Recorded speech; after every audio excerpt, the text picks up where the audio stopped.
નમસ્કાર વિદ્યાર્થી મિત્રો, નામાના મૂળ તત્વોમાં આપણે આગળ વધીએ.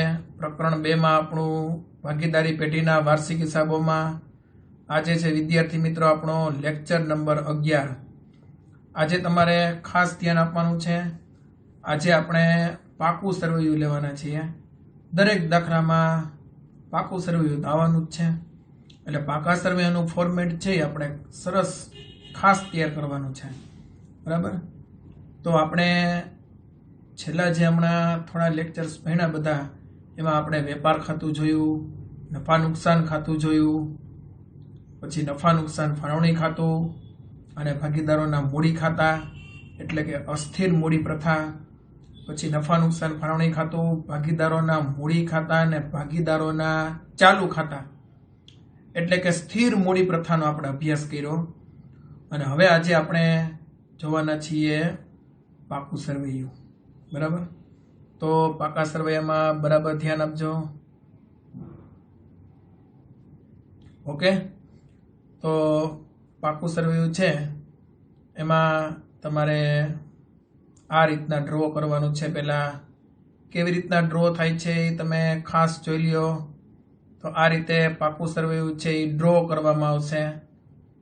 આપણે પુનઃ મૂલ્યાંકન ખાતું, વેપાર ખાતું, નફા નુકસાન ખાતું જે રીતના ડ્રો કરીએ છીએ એ જ રીતના, પણ હેડિંગમાં ફેરફાર આવશે. મૂડી દેવા રકમ રૂપિયા, મિલકત લેણા રકમ રૂપિયા, આ રીતે આવશે. હવે પાકા સરવૈયાનું હેડિંગ આપણે 11માં શીખી ગયા છીએ કે પાકા સરવૈયાના હેડિંગમાં શું આવશે. હું અહીંયા લખી નથી શકતો કારણ કે આપણે થોડી જગ્યાની મારામારી હોય છે, એટલે તો પછી સ્ક્રીન મારે કાઢવી પડે. એટલે તો આ ડબલ જે વસ્તુ થઈ છે, ઓડિયો ને વિડીયો બે વસ્તુ એ ન થઈ શકે. એટલે પણ હેડિંગ તમે ટેક્સ્ટ બુકમાં પણ જોઈ શકશો. હેડિંગ શું આવે છે તો કે ખાલી જગ્યાની પેઢીનું, એટલે માની લો કે અમર, અકબર અને એન્થનીની ભાગીદારીનું પેઢીનું તારીખ ખાલી જગ્યાના રોજનું પાકું સરવૈયું આવશે. રોજ પૂરા થતા વર્ષનું નહીં આવે. જો વેપાર ખાતું, નાનું ખાતું ને નનુફા ખાતું, આ ત્રણેયમાં એક સરખું હેડિંગ આવશે. અમર, અકબર, એન્થનીની ભાગીદારી પેઢીનું તારીખ ખાલી જગ્યાના રોજ પૂરા થતા વર્ષનું વેપાર ખાતું, નફા નુકસાન ખાતું કે નફા નુકસાન ફાળવણી ખાતું. મૂડી ખાતા, ચાલુ ખાતામાં કંઈ બીજું હેડિંગ લખવાનું હોય નહીં. ખાલી ભાગીદારોના મૂડી ખાતા અને ભાગીદારોના ચાલુ ખાતા. ઓકે. પાકા સરવૈયામાં છે ને ના રોજ પૂરા થતા વર્ષનું નહીં લખવાનું, ના રોજનું લખવાનું. બરાબર. અમર, અકબર અને એન્થની ની ભાગીદારી પેઢીનું તારીખ ખાલી જગ્યા ના રોજનું પાકું સરવૈયું. કારણ કે પાકું સરવૈયું છે એ વર્ષ જ્યારે પૂરું થાય એટલે 31મી માર્ચે જે હિસાબી ચોપડાઓ હોય એના છેલ્લા પાને પાકું સરવૈયું તૈયાર કરવામાં આવે છે. એટલા માટે પાકું સરવૈયું જે તે દિવસનું હોય છે, એટલે ના રોજનું પાકું સરવૈયું લખવામાં આવે છે. ચાલો, પાકા સરવૈયામાં બે બાજુ હોય છે. મૂડી દેવા રકમ રૂપિયા, મિલકત લેણા રકમ રૂપિયા. તો ખાસ યાદ રાખજો કે મૂડી દેવા જમા બાકી, મિલકત લેણા ઉધાર બાકી. બોલો જી મારી સાથે. મૂડી દેવા જમા બાકી, મિલકત લેણા ઉધાર બાકી. બરાબર. એટલે જે ઉધાર એન્ટ્રી હશે એ બધી મિલકત લેણા બાજુ આવશે, અને જે જમા એન્ટ્રી હશે એ બધી ક્યાં આવશે? પાકા સરવૈયામાં મૂડી દેવા બાજુ. તો છેલ્લે જ હમણાં આપણે ચાલુ ખાતા પૂરા કર્યા. ચાલુ ખાતામાં તમને ઉધાર બાકી એ મળે અને જમા બાકી એ મળે. તો ઉધાર બાકી મળે એટલે કે છેલ્લે આખરની ઉધાર બાકી મળે ચાલુ ખાતાની. તો એમાં આપણે કાઉન્સમાં લખ્યું હતું કે મિલકત લેણા. લાસ્ટ લેક્ચર યાદ કરો મારો, ગઈકાલનો લેક્ચર ગુરુવારનો. તો એમાં આપણે શું લખ્યું હતું? કાઉન્સમાં મિલકત લેણા લખ્યું હતું. એટલે એનો મતલબ એમ કે ઈ ચાલુ ખાતાની ઉધાર બાકી કઈ બાજુ જશે? પાકા સરવૈયામાં મિલકત લેણા બાજુ જશે. અને ચાલુ ખાતું જ્યારે પૂરું કર્યું ત્યારે આપણે, તમે ફોર્મેટ જો લખ્યા હોય કાલે તો એમાં તમે જોઈ લો. તો એમાં મેં તમને ચાલુ ખાતાની જમા બાકીમાં કાઉન્સમાં લખાયું છે કે મૂડી દેવા. તો બોર્ડમાં પણ ટૂંકો પ્રશ્ન પૂછાય છે કે ચાલુ ખાતાની જમા બાકી મળે આખરની, तो पाका सरवैयामां कई बाजू दर्शाववामां आवे छे तो के मूडी देवा बाजू। चालू खातानी उधार बाकी मळे आखરની तो पाका सरवैयामां कई बाजू दर्शाववामां आवे छे तो के मिलकत लेणा बाजू दर्शाववामां आवे छे। ओके, हवे आपणे मेन पॉइंट जे पाका सरवैयाना छे पहेला ई जोईए, पछी आपणे डिटेलमां पाकું સરવૈયું जोशुं। तो मिलकत लेणा साइड पहेला आपणे लईए तो मिलकत लेणा साइड तो मिलकतो ज आवे। खाली एक ज पॉइंट तमारे नवो शीखवानो छे, ई छे रोकाणो। बाकी आखे आखो 11मानो पारिभाषिक शब्द मिलकतो छे। આપણે 11મામાં જે પારિભાષિક શબ્દ સમજ્યા મિલકતો, એ બધી મિલકતો પાકા સરવૈયામાં મિલકત લેણા બાજુ લખવામાં આવે। એક નવી વસ્તુ આવશે, રોકાણો આવશે, બરાબર। રોકાણો આપણે 11મામાં મિલકતોમાં રોકાણો નહોતું લખ્યું, પણ રોકાણો છે એ લેણું છે ભવિષ્યનું, એટલે એ મિલકત ગણાય, એટલે પાકા સરવૈયામાં મિલકત લેણા બાજુ લખવામાં આવે। તો 11માનું થોડું રિફર કરીએ તો 11મામાં આપણે જોયું હતું કે મિલકતોના મુખ્ય બે પ્રકાર છે, वास्तविक मिलकत અને अवास्तविक मिलकत। वास्तविक मिलकतना पाछा बे प्रकार छे, कायमी मिलकत અને चालू मिलकत। याद आवी गई बधाने? અને कायमी मिलकतना पाछा बे प्रकार पड़े, दृश्य અને अदृश्य। हवे हूँ अहींया नथी लखतो पण डिटेलमां तमने समजावीश के कायमी मिलकतो बे प्रकारनी होई शके, दृश्य होय અને अदृश्य होय, बराबर। तो वास्तविक मिलकतो ना बे प्रकार छे, कायमी मिलकतो અને चालू मिलकतो। पहला तो मिलकतोना मुख्य बे प्रकार छे, वास्तविक मिलकत અને अवास्तविक मिलकत। वास्तविक मिलकतना पाछा बे प्रकार पड़शे, कायमी मिलकत અને चालू मिलकत। ने कायमीना पाछा बे प्रकार पड़शे, दृश्य અને अदृश्य मिलकतो। आवुं आपणे 11मा धोरणमां भणी गया छीए। तो ई मुजब जाईए तो सौथी पहेला कायमी मिलकतो आवे। कायमी मिलकतो बे प्रकारनी होय, दृश्य मिलकतो होय અને કાયમી મિલકતો છે એ અદ્રશ્ય મિલકતો પણ હોઈ શકે, બરાબર। તો સૌથી પહેલા કાયમી મિલકતો આવે, પછી તમારે લખવાના થાય રોકાણો, અને પછી લખવાની થાય તમારે ચાલુ મિલકતો। તો રોકાણો અહીંયા નવો પોઈન્ટ આવે છે, કારણ કે પાકા સરવૈયામાં મિલકત લેણા બાજુ તમામ પ્રકારના ભવિષ્યના લેણા પણ દર્શાવવામાં આવે છે। તો રોકાણ આપણે ગમે ત્યાં કર્યું હોય તો એ ભવિષ્યનું લેણું છે, એટલે આપણી મિલકત જ કહેવાય। તો એ પણ પાકા સરવૈયામાં કઈ બાજુ આવશે? મિલકત લેણા બાજુ આવશે। તો હવે આપણે યાદ રાખી લેશું, ઉપર આવે કાયમી મિલકત, નીચે આવે ચાલુ મિલકત, વચ્ચે આવે રોકાણો। બોલો જી મારી સાથે, ઉપર આવે કાયમી મિલકત, નીચે આવે ચાલુ મિલકત, વચ્ચે આવે રોકાણો। હજી એક વખત, ઉપર આવે કાયમી મિલકત, નીચે આવે ચાલુ મિલકત, વચ્ચે આવે રોકાણો। ઓકે, તો આ પાકા સરવૈયાની અંદર આપણે શું લખ્યું? તો આપણે આ વાસ્તવિક મિલકતો લખી બધી, બરાબર। હવે આપણે લખવાનું થાય અવાસ્તવિક મિલકતો। તો અવાસ્તવિક મિલકતો પણ મિલકત તો છે જ, એટલે પાકા સરવૈયામાં મિલકત લેણા બાજુ તો તમારે લખવી જ પડે, બરાબર। અવાસ્તવિક મિલકત, મિલકત તો છે જ, એટલે એ પણ પાકા સરવૈયામાં મિલકત લેણા બાજુ આવે। હવે એક જ વસ્તુ આવશે, હમણાં આપણે જોયું હતું કે ચાલુ ખાતાની ઉધાર બાકી મળે। તો ચાલુ ખાતાની ઉધાર બાકી મળે તો પાકા સરવૈયામાં કઈ બાજુ આવશે? ચાલુ ખાતાની ઉધાર બાકી હોય તો મિલકત લેણા બાજુ લખવામાં આવે છે। ઓકે, તો આ રીતે પાકું સરવૈયું થઈ ગયું, સમજાઈ ગયું બધાને? મિલકત લેણા બાજુ આખી એક પૂરી થઈ ગઈ। ખાલી મિલકત પારિભાષિક શબ્દ જ છે। હવે ફરીથી જોઈ લઈએ આપણે, મિલકતના મુખ્ય બે પ્રકાર છે, કાયમી મિલકત ને ચાલુ મિલકત, સોરી વાસ્તવિક મિલકત ને અવાસ્તવિક મિલકત। વાસ્તવિક મિલકતના પાછા બે પ્રકાર છે, કાયમી મિલકત ને ચાલુ મિલકત। કાયમીમાં પાછા બે આવશે, દ્રશ્ય અને અદ્રશ્ય। આવો હવે આપણે જઈએ છીએ મૂડી દેવા બાજુ। તો મૂડી દેવા બાજુ સૌથી પહેલા મૂડી લખવાની થાય।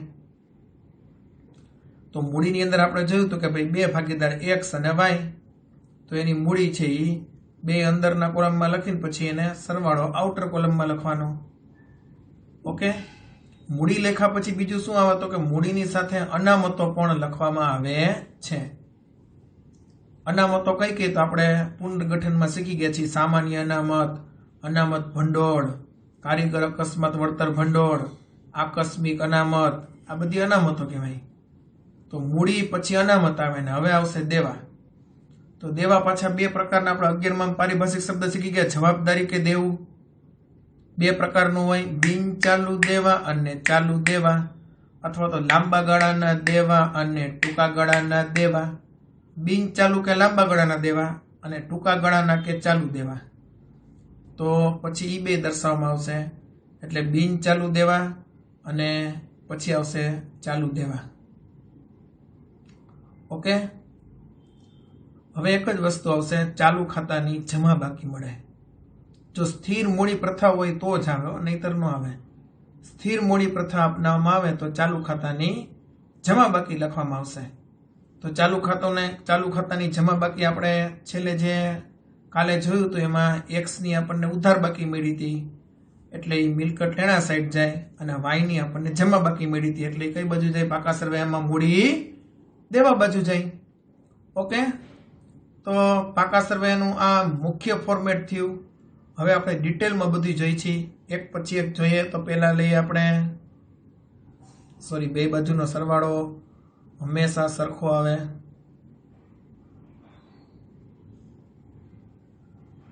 ઓકે.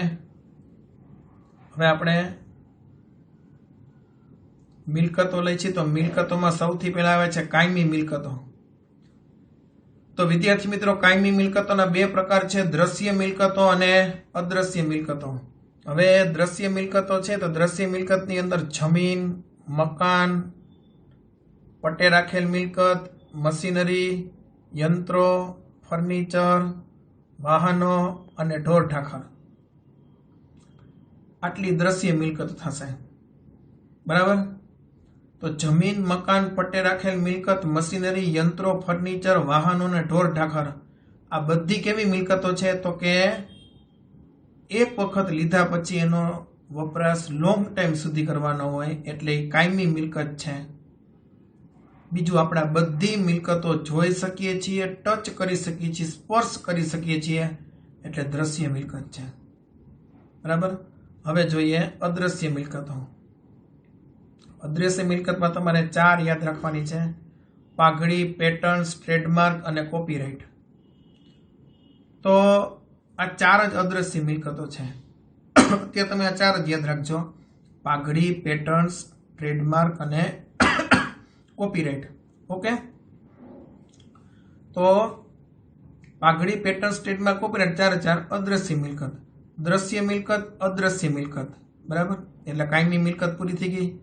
હવે કાયમી મિલકત ઉપર આવે કાયમી મિલકત, નીચે આવે ચાલુ મિલકત, વચ્ચે આવે રોકાણો. એટલે વચ્ચે રોકાણો લેવા પડશે. તો પહેલા લઈ લઈ રોકાણો. તો રોકાણોમાં આપણે કાંઈ યાદ રાખવાનું નથી થતું જાજુ. પાછળ શબ્દ રોકાણ આવે ને એટલે રોકાણ ગણવાનું તમારે. જેમ કે સરકારી જામીનગીરીમાં રોકાણ. સરકારી જામીનગીરી કેવી હોય? તો કે કિસાન વિકાસ પત્રમાં આપણે રોકાણ કર્યું હોય પેઢીએ, અથવા તો પોસ્ટ ઓફિસમાં રોકાણ કર્યું હોય, તો એ સરકારી જામીનગીરીમાં રોકાણ કહેવાય.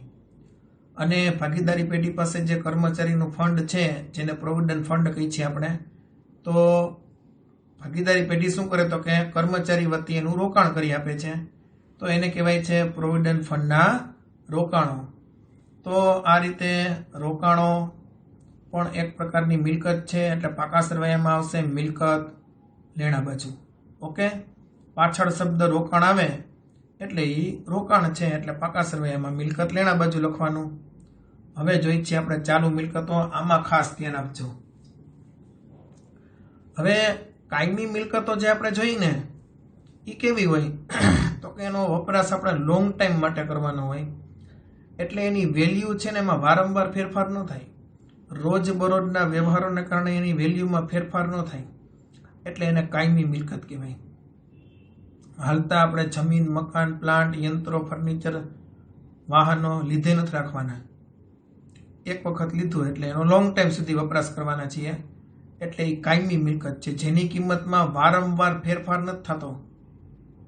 હવે ચાલુ મિલકત એવી મિલકત કે જેની કિંમતમાં રોજબરોજના વ્યવહારોને કારણે વારંવાર ફેરફાર થાય છે.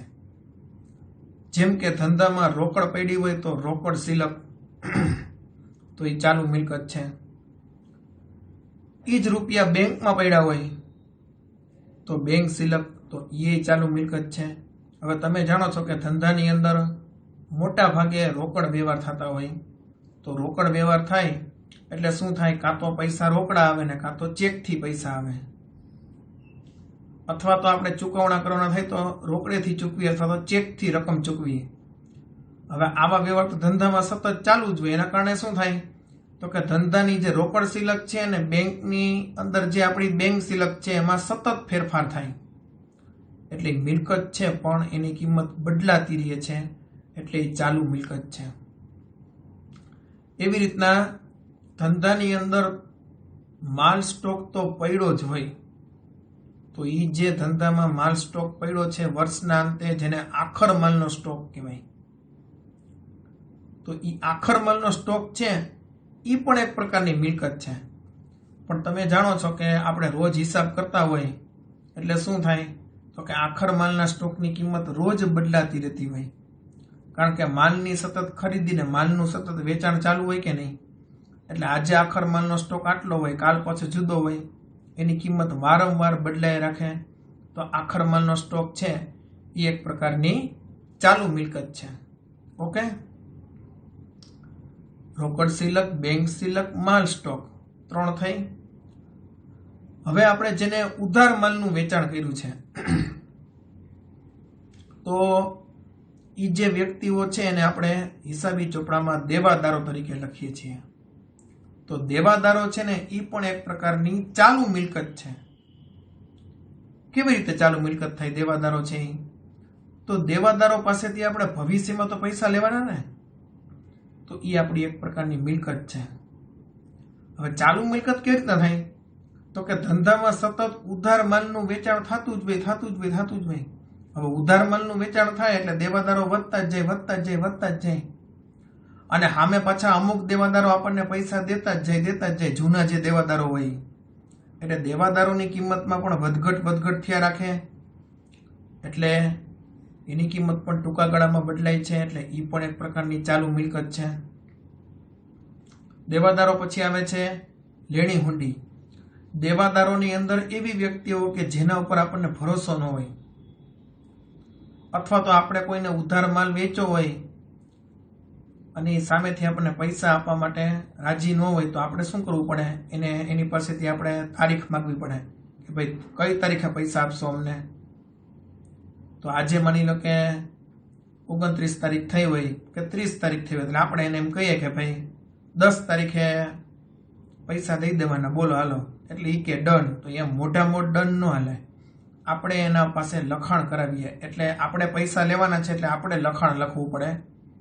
તો આપણે એના ઉપર હુંડી લખીએ, એ હુંડી સ્વીકારીને પરત કરે આપણને, તો આપણે પૈસા લેવાના છે એટલે આપણા માટે લેણી હુંડી છે. હવે 10 તારીખ આવશે હમણાં નજીકના ભવિષ્યમાં, એટલે આપણને પૈસા મળી જવાના છે, તો એ આપણી મિલકત થઈ. હવે આવા કેટલાય દેવાદારો હોય કે જેની ઉપર આપણે લેણી હુંડી લખી હોય, એટલે દેવાદારો લેણી હુંડીમાં કન્વર્ટ થઈ ગયા હોય.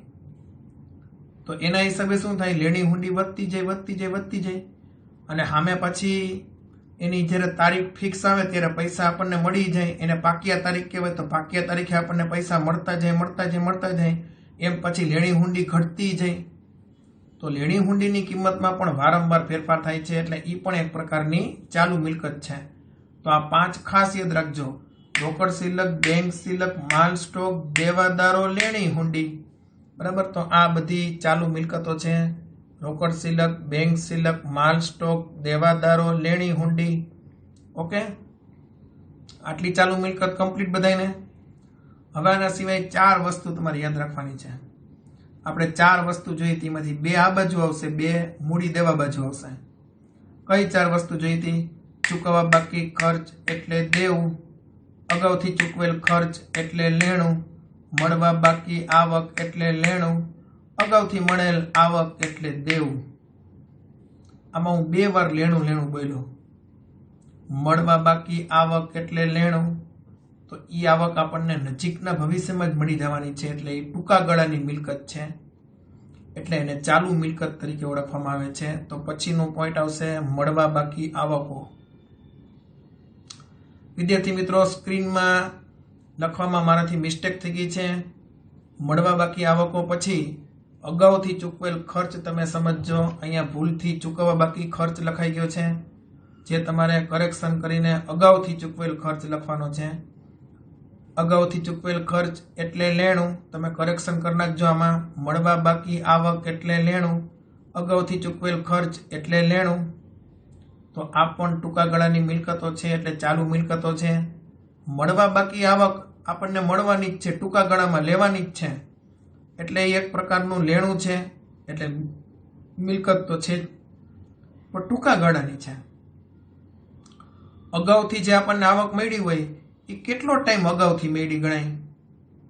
આપણને કોઈ પૈસા આપી ગયા હોય તો એ 15 દિવસ અગાઉ આપી ગયા હોય, મહિના દી અગાઉ આપી ગયા હોય, પછી તો એ 15 દિવસ જાય એટલે એ થોડી કે અગાઉથી મળેલ કહેવાય, એ સરભર થઈ જાય 15 દિવસ જાય એટલે।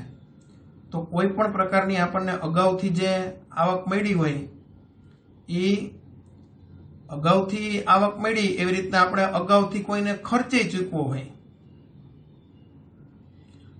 હવે અગાઉથી આપણે કોઈને ખર્ચ ચૂકવીએ તો એ 15 દિવસ 20 દિવસ અગાઉ આપણે ચૂકવો હોય, તો 15 દિવસ 20 દિવસ પછી શું થવાનું? એ ખર્ચ કાયદેસરનો ખર્ચ ગણાય, પછી અગાઉથી ચૂકવેલ ખર્ચ નો ગણાય, એટલે ટૂંકા ગાળાની મિલકત થઈ। બરાબર, સમયગાળો એ ટૂંકો હોય। વધારે તમને હું ડીપમાં હવાલામાં સમજાવીશ એ વસ્તુ, ત્યારે તમને વધારે સમજાશે। અગાઉવાળી બે વસ્તુ હવાલામાં સમજાવીશ વધારે। અત્યારે ખાલી આમ યાદ રાખી લ્યો, મળવા બાકી આવક એટલે લેણું, મિલકત લેણા બાજુ, અગાઉથી ચૂકવેલ ખર્ચ એટલે લેણું, મિલકત લેણા બાજુ। તો અગાઉથી ચૂકવેલ ખર્ચ કરી નાખજો સ્ક્રીનમાં। હજી એકવાર કહી દઉં છું, મારાથી લખવામાં મિસ્ટેક થઈ ગઈ છે। આગળ ધીરેલી લોન, પેઢીએ કોઈને લોન ધીરેલી હોય ને તો એ પણ આપણે ભવિષ્યમાં રકમ લેવાની જ છે।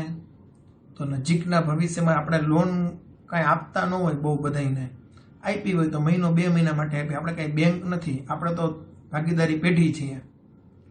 તો આપણે કોઈને લોન આપી હોય તો ટૂંકા ગાળા માટે આપી હોય, મહિનો 2 મહિના 3 મહિના પૂરતી આપી હોય, પાછી આપણે રકમ લઈ જ લેવાની હોય। ટૂંકા ગાળાનું આપણી મિલકત થઈ, આપણે પૈસા લેવાના છે એટલે, તો મિલકત થઈ પણ ટૂંકા ગાળાની થઈ એટલે એને ચાલુ મિલકત તરીકે ઓળખવામાં આવે છે। તો ધીરેલી લોન પણ ચાલુ મિલકત છે। ચાલો, અહીંયા વાસ્તવિક મિલકતો બધી પૂરી થઈ। ઉપર આવે કાયમી મિલકત, નીચે આવે ચાલુ મિલકત, વચ્ચે આવે રોકાણો, આ બધી વાસ્તવિક મિલકત કહેવાય। જે મિલકત વાસ્તવિક રીતે અસ્તિત્વ ધરાવતી નથી એને અવાસ્તવિક મિલકત તરીકે ઓળખવામાં આવે છે। આપણે પુનર્ગઠનની અંદર જોઈ ગયા હતા કે જાહેરાત ઝુંબેશ ખર્ચ, સંશોધન અને વિકાસ ખર્ચ મેં તમને ડીપમાં સમજાવ્યું હતું।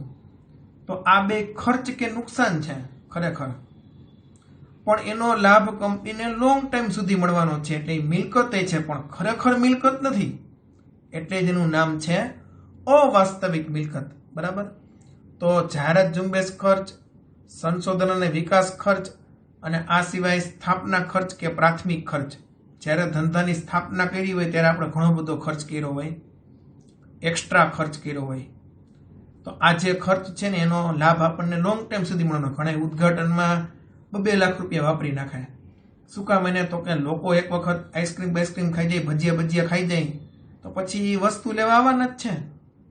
બરાબર, તો એનો લાભ તમને કેટલાય વર્ષો સુધી મળવાનો હોય, તો એ ખરેખર ખર્ચ નથી, એને એકાઉન્ટ મિલકત ગણે છે, પણ આમ જોવો તો એ મિલકત તો છે નહીં, એટલે જ એનું નામ છે અવાસ્તવિક મિલકત। ક્લિયર બધાને? તો અહીંયા મિલકત લેણા સાઈડ આખી પૂરી થઈ। હવે આપણે જોઈએ છીએ મૂડી દેવા સાઈડ। મૂડી દેવા સાઈડ સૌથી પહેલા મૂડી અને અનામતો આવશે, તો પહેલા મૂડીનો પોઈન્ટ આપણે ક્લિયર કરી લઈએ છીએ ફરી પાછો। 2 પ્રકારની મૂડી પ્રથા છે, અસ્થિર મૂડી પ્રથા અને સ્થિર મૂડી પ્રથા। હવે માની લો કે અસ્થિર મૂડી પ્રથા અપનાવી હોય, એ તો ભાગીદારો નક્કી કરવાનું હોય કઈ પ્રથા અપનાવી। માની લો કે ભાગીદારોએ ભેગા થઈને અસ્થિર મૂડી પ્રથા અપનાવી હોય, તો અસ્થિર મૂડી પ્રથામાં શું થયું હોય? તો કે અસ્થિર મૂડી પ્રથાની અંદર ચાલુ ખાતા ન આવે, માત્ર મૂડી ખાતા જ આવે, એટલે મૂડી ખાતાની તમને ખબર છે હંમેશા જમા બાકી હોય, તો એ કઈ બાજુ જશે? પાકા સરવૈયામાં મૂડી દેવા બાજુ મૂડી કરીને લખવાનું, તો ઈ આવે। બરાબર, હવે માની લો કે ભાગીદારોએ સ્થિર મૂડી પ્રથા અપનાવી હોય, તો સ્થિર મૂડી પ્રથામાં તમને ખબર છે 2 વસ્તુ થાય, એમાં ભાગીદારોના મૂડી ખાતાય હોય અને ભાગીદારોના ચાલુ ખાતાય હોય।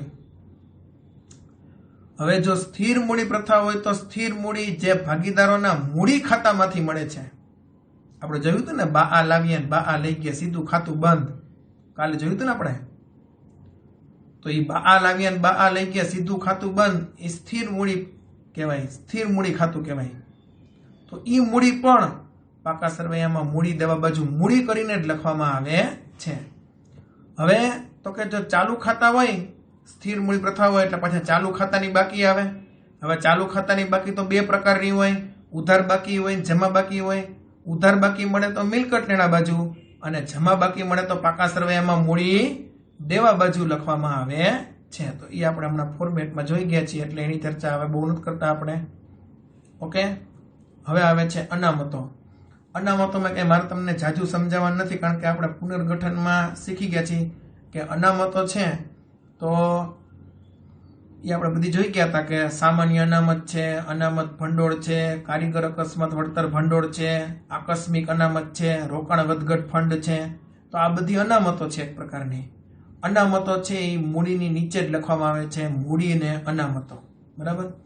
અને આમે મેં તમને ત્યારે કીધું હતું કે ખાસ યાદ રાખજો, કોઈ પણ પ્રકારની અનામત હોય, ફંડ હોય, ભંડોળ હોય, ગુરુજી મારી સાથે, કોઈ પણ પ્રકારની અનામત હોય, ફંડ હોય, ભંડોળ હોય, એ હંમેશા ક્યાં આવશે? પાકા સરવૈયામાં મૂડી દેવા બાજુ આવશે. ઓકે, તો અહીંયા અનામતોમાં આપણે 2-3 અનામત યાદ રાખવાની છે. સામાન્ય અનામત કે અનામત ભંડોળ, મૂડી અનામત અને અન્ય અનામતો, એટલે બાકીની બધી. વાર્ષિક હિસાબમાં કંઈ બહુ જાજુ નહીં આવે અનામતોની અંદર. ચાલો, અહીંયા મૂડીને અનામતો પૂરું થયું. હવે આપણે 11માનો પારિભાષિક શબ્દ યાદ કરવાનો છે, અને એ છે જવાબદારી કે દેવું. તો જવાબદારી કે દેવું છે આપણે 11માં ભણી ગયા છીએ કે 2 પ્રકારનું હોય છે, બિન ચાલુ દેવા અને ચાલુ દેવા. તો પહેલા આપણે જોઈએ છીએ બિન ચાલુ જવાબદારી કે દેવા. હવે બિન ચાલુ જવાબદારી કે દેવા કેવા હોય? તો કે જેનો સમયગાળો 1 વર્ષથી વધારે સમયનો હોય, એટલે કે 1 વર્ષ પછી જે ચૂકવવું પડતું દેવું છે એને બિન ચાલુ જવાબદારી અથવા તો લાંબા ગાળાના દેવા તરીકે ઓળખવામાં આવે છે. માની લો કે આપણે બેંકમાંથી લોન લીધી, બરાબર. તો બેંકમાંથી આપણે લોન લીધી હોય તો એ રકમ આપણે બેંકને પરત તો કરવાની, પણ ક્યારે પરત કરવાની?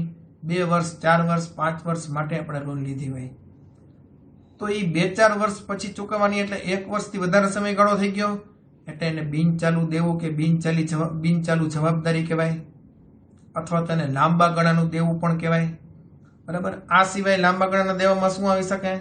તો કે કોઈ પણ નાણાકીય સંસ્થા પાસેથી આપણે લોન લીધી હોય લાંબા સમય માટે તો જ એને બિન ચાલુ જવાબદારી કહેવાય. એમાં સમયગાળો કાઉન્સમાં લખવો પડે કે 5 વર્ષ માટે, 7 વર્ષ માટે.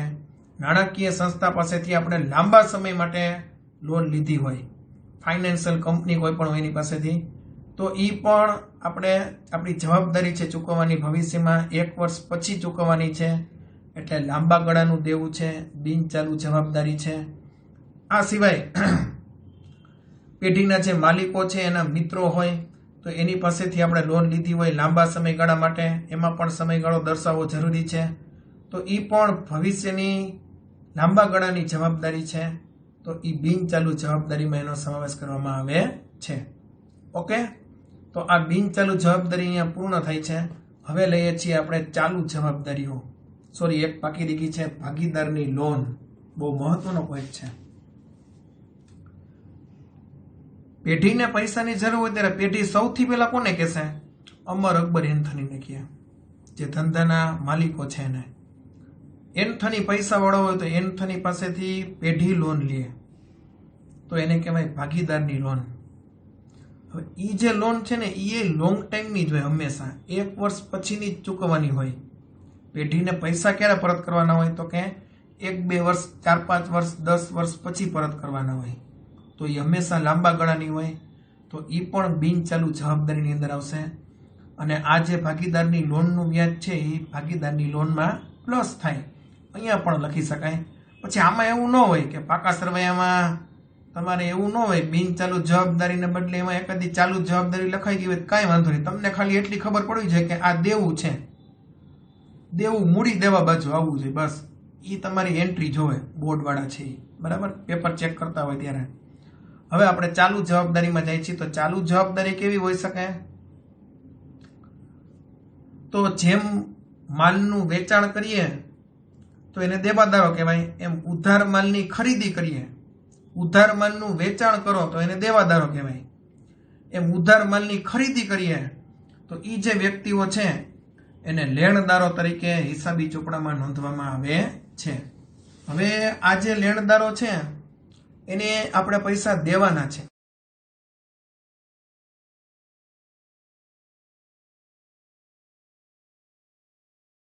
હાલે માલની ખરીદી કરી હોય એટલે 15 દી, 20 દિવસ, 25 દિવસ, મહિના દિવસમાં તમારે એને પૈસા ચૂકવવા જ પડે, ટૂંકા ગાળામાં જ પૈસા ચૂકવવા પડે। તો એ ટૂંકા ગાળાનું દેવું છે એટલે ચાલુ જવાબદારી છે। આ સિવાય આવશે દેવી હુંડી। આપણે જેની પાસેથી ઉધાર માલની ખરીદી કરીએ એવા છીએ એટલે એ આપણા હિસાબી ચોપડે લેણદારો તરીકે બોલતા હોય।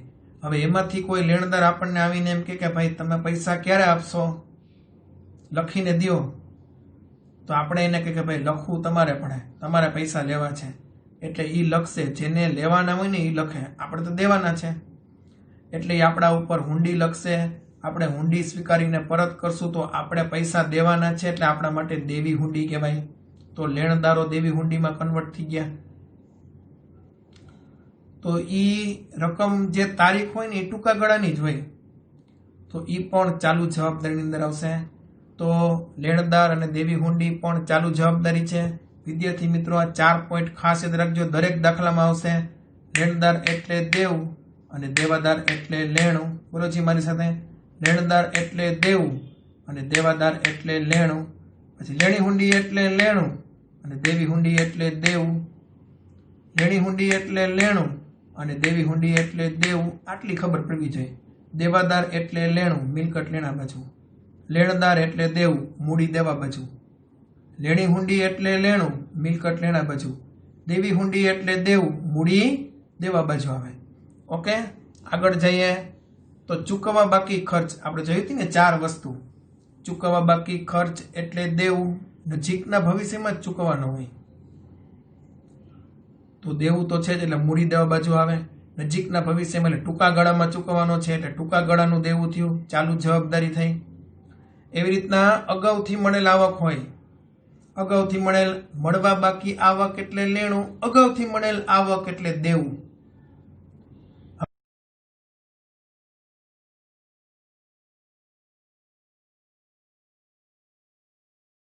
ગાળો પૂરો થાય એટલે પછી થોડાક એને અગાઉથી મળેલ કહેવાય, એ તો સરભર થઈ જાય।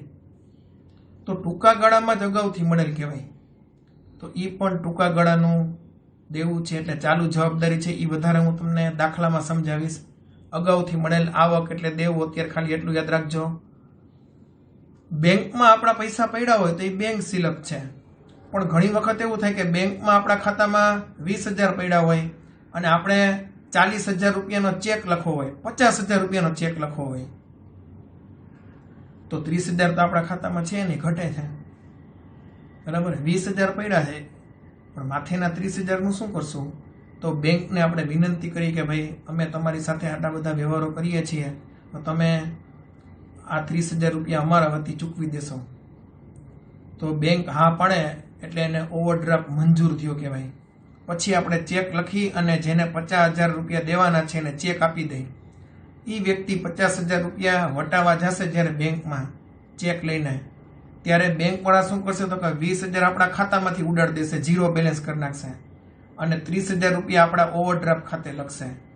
આ 30,000 રૂપિયા આપણે બેંકને 15 દિવસ, મહિનો દિવસ જે ટાઈમ નક્કી થયો હોય ત્યારે આપી દેવાના।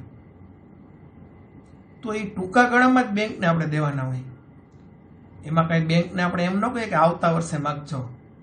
તો આ પણ ટૂંકા ગાળાનું દેવું છે, બેંક ઓવરડ્રાફ્ટ। પછી કરવેરાની જોગવાઈ, આવતા વર્ષના કરવેરાની જોગવાઈ ચાલુ વર્ષે કરવાની હોય તો આવતું વર્ષ એટલે 1 વર્ષની અંદર જ થયું એટલે એ પણ ટૂંકા ગાળાનું દેવું થયું। અને છેલ્લે આવે છે પ્રોવિડન્ટ ફંડ। આ બધા પોઈન્ટ હું તમને વધારે ડીપમાં સમજાવીશ વાર્ષિક હિસાબના દાખલામાં। પ્રોવિડન્ટ ફંડ પણ દેવું છે,